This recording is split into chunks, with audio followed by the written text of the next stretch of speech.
Flood flood flood 2026 ਦਾ flood ਤ੍ਰਿਮੂ ਬਿਰਾਜ ਦਾ ਤਾਕਤ ਨਹੀਂ ਇਹ ਜਿਹੜਾ ਪਾਣੀ ਹੋਵੇ ਇਹ ਤੇ ਘਰਾਂ ਦੇ ਵਿੱਚ ਪਾਣੀ ਦਾਖਲ ਹੋਇਆ ਚੈੱਕ ਕਰ ਸਕਦੇ ਹੋ। सतलां दरिया रावी दरिया जेहलाम दरिया तो हो गया चनाब। माशाल्लाह जी माशाल्लाह बारिश आ रही है जी साढ़े कोलों चेक कर सकते हो। अगर वीडियो पसंद आवे तो लाइक कर छड़िया। थोड़ा आईफोन है साढ़े आम जो मोबाइल है और ट्रैक्टर तेरा सेज गया ही हो वहाँ ट्रैक्टर तो काट लिया। इंशाल्लाह थोड़ी देर तक पानी पानी हो सी सारे है जी चेक कर सकते सारी फुल हो गई है तो ना क्या इंशाल्लाह फुल हो जानी है।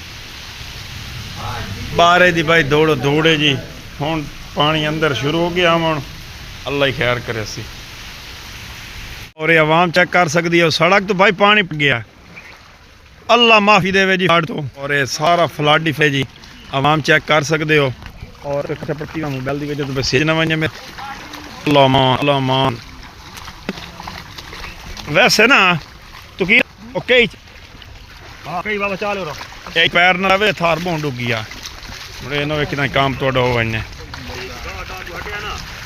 Full speed flood flood flood 2026 दा फ्लड त्रिमू बिराज दा ताकत नहीं ये जेड़ा पानी होवे ये